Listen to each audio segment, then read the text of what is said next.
नमस्कार दोस्तों, स्वागत है आपका आज के मुख्य समाचारों में। जी हां दोस्तों, आपको यहां पर देखने को मिलेंगी सुबह से लेकर शाम तक की तमाम बड़ी खबरें मुख्य समाचार ब्रेकिंग न्यूज अपडेट्स के रूप में। तो चलिए दोस्तों, जान लेते हैं आज की पहली बड़ी खबर।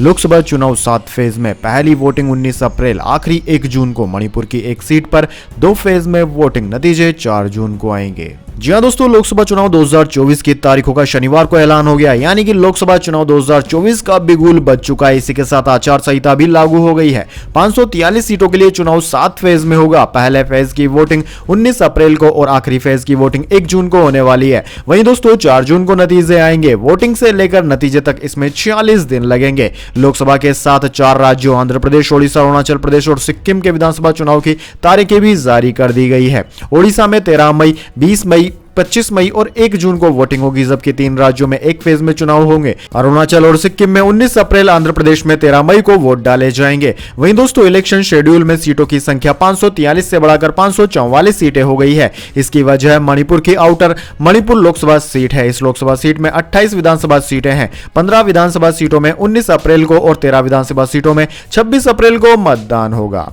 इसके बाद दोस्तों जान लेते हैं अगली खबर। सीईसी की पार्टियों को नसीहत, दुश्मनी जमकर करो लेकिन गुंजाइश रहे। 4 सलाह दी, बोले वफा खुद से नहीं होती, खता ईवीएम की कहते हो। जी हां दोस्तों, चुनाव आयोग ने शनिवार 16 मार्च को लोकसभा चुनाव की तारीखों का ऐलान कर दिया। 2 घंटे से ज्यादा चली प्रेस कॉन्फ्रेंस में मुख्य चुनाव आयुक्त सीईसी राजीव कुमार ने इलेक्शन शेड्यूल बताने से पहले कई डेटा जैसे देश में वोटर्स, फर्स्ट टाइम वोटर्स बताए, चुनाव में सिक्योरिटी की बात कही। साथ ही राजीव कुमार ने शायरी के माध्यम से पार्टियों को नसीहत भी दे दी। बशीर बद्र के शेर के जरिए उन्होंने कहा कि दुश्मनी जमकर करो लेकिन गुंजाइश रहे। मुख्य चुनाव आयुक्त ने ईवीएम पर उठाए गए सवालों का जवाब भी शायरी से ही दिया। उन्होंने कहा कि वफा खुद से नहीं होती, खता ईवीएम की कहते हो। इस बार 543 सीटों के लिए चुनाव 7 फेज में होगा। पहले फेज की वोटिंग 19 अप्रैल को और आखिरी फेज की वोटिंग 1 जून को होगी। 4 जून को नतीजे आएंगे। वोटिंग से लेकर नतीजे तक इसमें 46 दिन लगने वाले हैं। इसके बाद दोस्तों जान लेते हैं अगली खबर। प्रधानमंत्री सूर्य घर मुफ्त बिजली योजना में 1 करोड़ रजिस्ट्रेशन हुए। इसमें घरों को 300 यूनिट मुफ्त बिजली मिली। सालाना 15,000 की इनकम भी होगी। जी हां दोस्तों, प्रधानमंत्री सूर्य घर मुफ्त बिजली योजना में 1 महीने से भी कम समय में 1 करोड़ से ज्यादा लोगों ने रजिस्ट्रेशन करा लिया है। इस बात की जानकारी प्रधानमंत्री ने सोशल मीडिया प्लेटफॉर्म एक्स पर दी है। इस योजना के तहत 1 करोड़ घरों को 300 यूनिट मुफ्त बिजली मिलेगी। प्रधानमंत्री मोदी ने 13 अप्रैल 2024 को इस योजना को लॉन्च किया था। दोस्तों इस योजना के तहत रूफटॉप सोलर पैनल लगाने वाले 1 करोड़ परिवारों को 15,000 रुपए की सालाना आमदनी भी होगी। इस योजना में हर परिवार के लिए 2 किलोवाट तक के सोलर प्लांट की कॉस्ट का 60% पैसा सब्सिडी के रूप में अकाउंट में आएगा। वहीं अगर कोई 3 किलोवाट का प्लांट लगाना चाहता है तो अतिरिक्त 1 किलोवाट के प्लांट पर 40% सब्सिडी मिलेगी।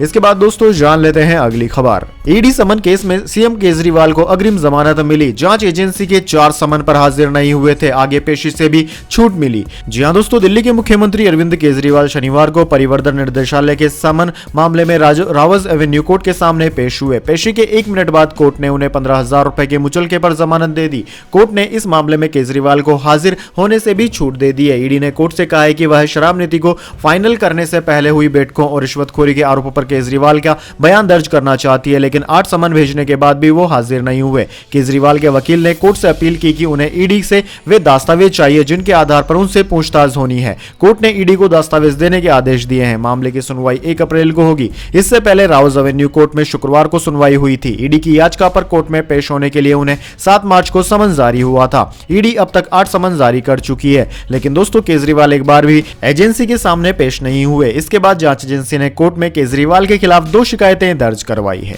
इसके बाद दोस्तों जान लेते हैं अगली खबर। हेडलाइंस नहीं, मैं डेडलाइंस पर काम करने वाला इंसान हूं। चुनावी तारीखें आने के बाद बोले प्रधानमंत्री मोदी 2047 के लिए लगा हूं। जी हां दोस्तों, पीएम मोदी ने कहा है कि वह साल 2047 के भारत के लिए अभी से लगे हुए हैं। यह बात उन्होंने शनिवार को अंग्रेजी news channel India today conclave 2024 के दौरान कही। रीडिफाइनिंग भारत नाम के सेशन में स्पीच के दौरान पीएम बोले भारत तेज गति से विकास करता रहेगा। आज mood off the nation Bharat को दुनिया की तीसरी सबसे बड़ी इकोनॉमी बनाने के लिए कह कह रहा है।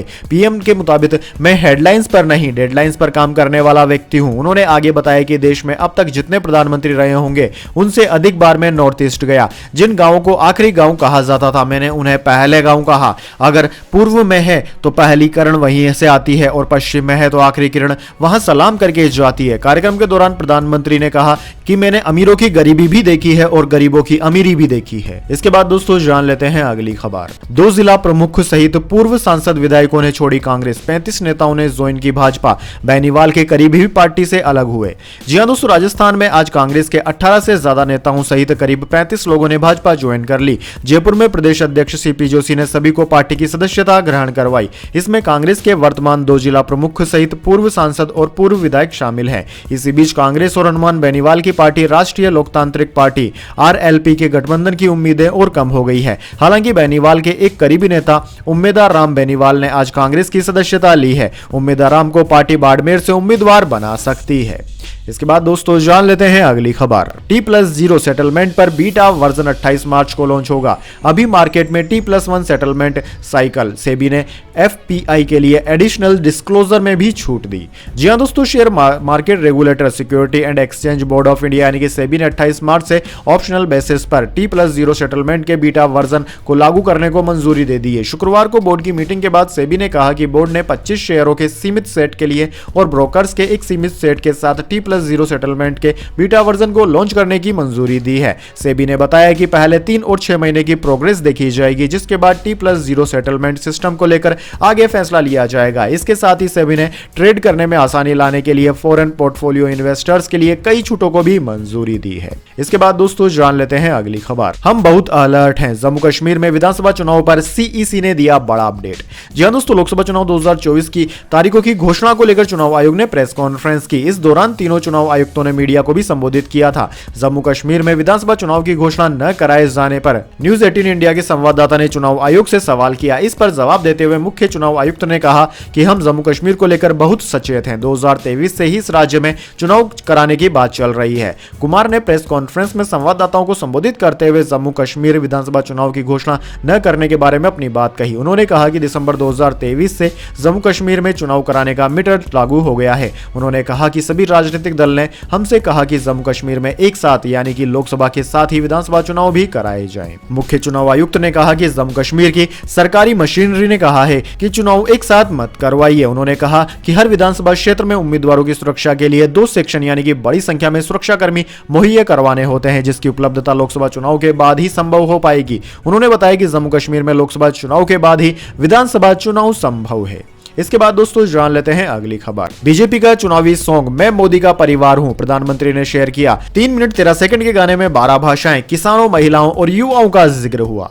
जी हां दोस्तों, भाजपा ने शनिवार को अपने चुनावी कैंपेन में मोदी का परिवार का थीम सॉन्ग लॉन्च कर दिया। यह वीडियो प्रधानमंत्री मोदी ने सोशल मीडिया प्लेटफॉर्म पर शेयर किया। इस पर लिखा मेरा भारत मेरा परिवार। वीडियो में देश के हर कोने के लोगों की झलक दिखाई गई है। महिलाओं से लेकर किसानों, मजदूरों और छात्रों से लेकर युवाओं के लिए लागू की गई योजनाओं का इस वीडियो में जिक्र किया गया है। देश भर में प्रधानमंत्री की सभाओं, उनके दौरों की झलकियां इस वीडियो में है। 22 जनवरी को राम मंदिर के उद्घाटन के समय मंदिर निर्माण में शामिल मजदूरों पर फूल बरसाने के फुटेज भी इसमें शामिल किए गए हैं।